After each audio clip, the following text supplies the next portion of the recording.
Back here live at the Waterfront Village with my friend the zombie, Jonathan. You're looking good. Jonathan just got an awesome face paint job. What do you think? I like turtles. All right, you're great zombie. And good times here at the Waterfront Village, open for the next 11 days.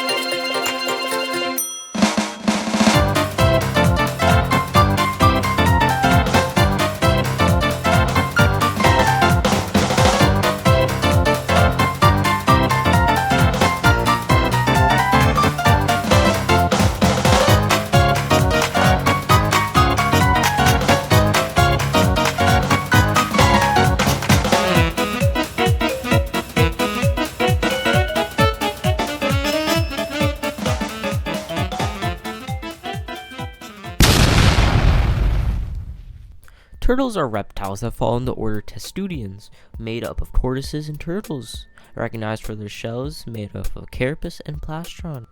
The earliest turtles can be dated back around 240 million years ago in the early Triassic, which is older than Queen Lizzie. A possible relative is Unontosaurus africanus, which dates back 260 million years ago. Looking at the paleoart and fossils of them, you can see the resemblance, as their ribs protrude outwards, similar to how a turtle's carapace and plastron has evolved to protrude outwards using their ribs. The reason that Unontosaurus would evolve to have wide ribs is because it was most likely a burrowing animal, meaning a wide body would be excellent for digging. The history of turtles is very debated when looking at where they evolved from, whether it's from archosaurs, the group that includes dinosaurs, modern birds, crocodiles, pterodactyls, and more, or if it's Lepidorosauromorph, a clade that includes lizards, tuataras, and snakes. Or another idea is if they're descendants of anapsids, an extinct clade of parareptiles. Now, looking at genealogy studies, turtles are most likely related to archosaurs, so a majority of science puts them more closely related to Archosauria. From here on out, turtles would evolve to be the animals that we know and love, with Perganochelys, a herbivorous turtle that was 1 meter long. Perganochelys was thought to have been semi-aquatic, most likely living at the bottom of rivers, but not entirely living there and also venturing on land. They dated back around 220 million years ago, both having a carapace and a plastron, but still having teeth, which modern turtles lack. Now, turtles would split into two suborders, Cryptoderia and Pleuroderia. Cryptoderia is the most very common out of these suborders. Cryptoderia includes turtles and tortoises, like sea turtles, giant tortoises, painted turtles, soft shells, and etc. Pleuroderia is where the side-neck turtles live in, who predominantly, when tucking their head into their shell, expose their neck. These include the yellow-spotted river turtle, Magdalena river turtle, and more. These turtles range in the southern hemisphere, being found in South America, Africa, and Australia. And the way that they swim is really interesting to watch. I just like how they swim. Interesting. Speaking of interesting things, I want to talk about some interesting turtle facts. So my first one is that turtles that live in northern areas, for this example, is going to be painted turtles. So turtles have to breathe, especially for the harsh weather, cold winters that they have to endure. To survive, turtles can breathe through cloaca instead of their mouths. The cloaca is an all-purpose orifice that can be used for urination, excretion, fun activities.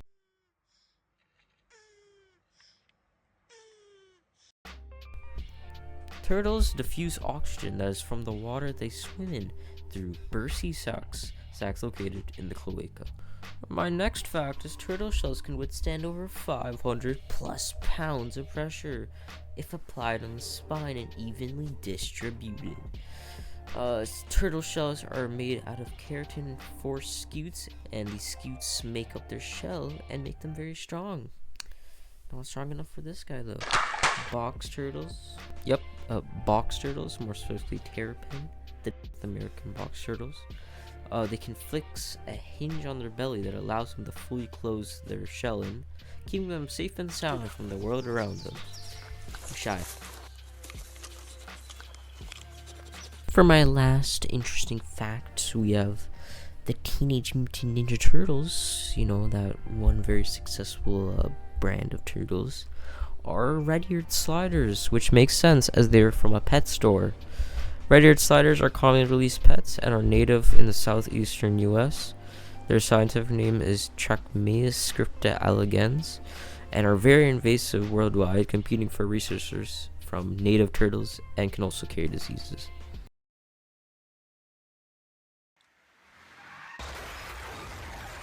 Now that we gone over the old history and some little interesting facts of mine of these animals, I'm gonna tell you something. I'm gonna tell you some of the best turtles. This is my top 5 list of the best turtles. No bias, all objective.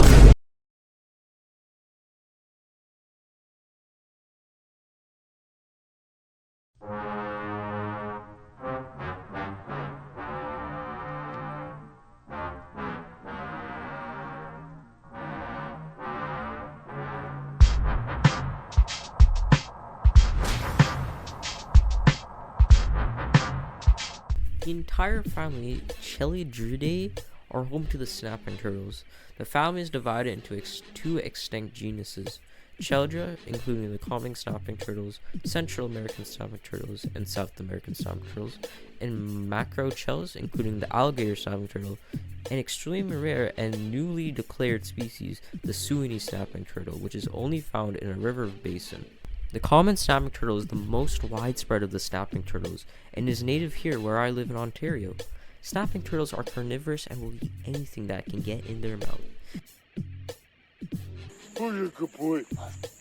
Combined with their sharp beak, they're able to break apart anything. You may have seen Coyote Pearson getting bitten by one. Ah! He missed the wood! However, their actual bite force is around 200 newtons, which is less than a human's, which ranges from 500 to 700, but it's still impressive for a turtle its size. For me, my favorite has to be the common snapping turtle. It's way more aggressive and active compared to alligator snapping turtles, which just like sit around and do nothing.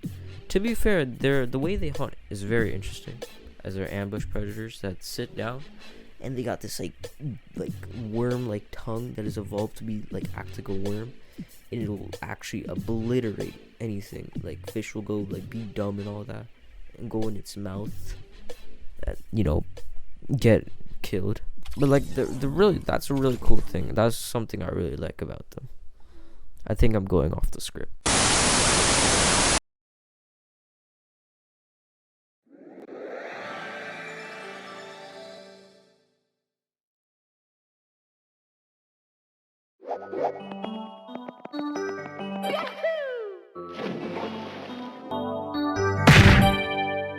Paretochelys insculpta, or better known as the fly river turtle, or the pig-nosed turtle.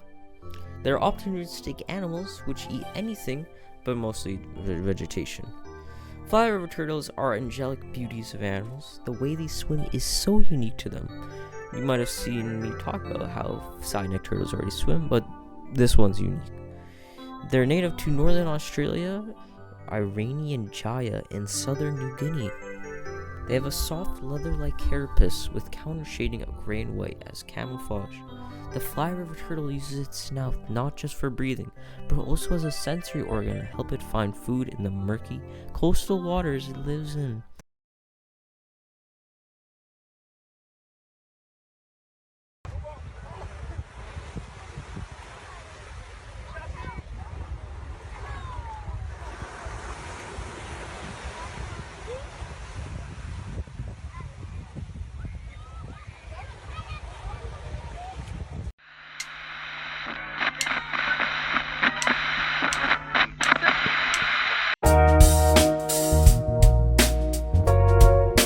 Next up on this list is we have the largest turtle on Earth, the leatherback sea turtle, Dermochelys scorycea.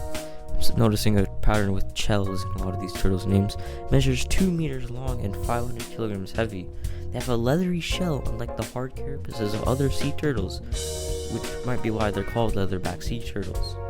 They can swim up to 1,219 meters deep, which is around 4,000 feet, and swim 16,000 kilometers just to get to their breeding/nesting grounds.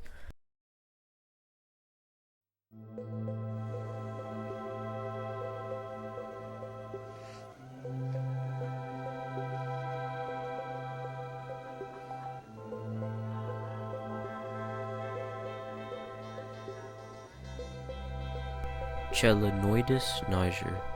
The Galapagos giant tortoise is arguably one of the most carefree animals to have ever existed, endemic to the archipelago of the Galapagos Islands. They're herbivorous animals eating vegetation on their island ecosystem. The subspecies that inhabit each of the islands have varying populations. They are the largest tortoise species that can grow up to 500 pounds, and grow 5 feet wide, and live to hundreds of years. They're one of the most well-known turtles for a good reason. It can be surreal to be around one. Now, number 1 isn't necessarily my favorite, but I think it's good to have it as number 1. The Yangtze giant softshell turtle, Raphetis swinhui, I think, is the largest species of softshell turtle, growing to a meter long and weighing 70 to 100 kilograms. They have a soft leather carapace, making softshell turtles very hydrodynamic. They are omnivorous, eating fish, crustaceans, plants, and more. What makes the Yangtze giant softshell turtle unique is that it is functionally extinct. Due to dam construction, destroyed wetlands, overfishing pollution, and hunting, it's caused its population to plummet to only 2 living individuals, both being males. It's unfortunate that the giant Yangtze softshell will in the foreseeable future go extinct, but its story is another reminder of conservation efforts that need to be more focused so we can prevent this from happening to other species. Turtles are pretty cool, eh? They're one of the most interesting animals. So cool. But if you want to learn more about them and their history, watch this video by Mothland Media about the history. And if you're just interested about conservation efforts for turtles, there's some links in the description. Probably I'll put them in. I don't know. Okay, goodbye. Have a great day.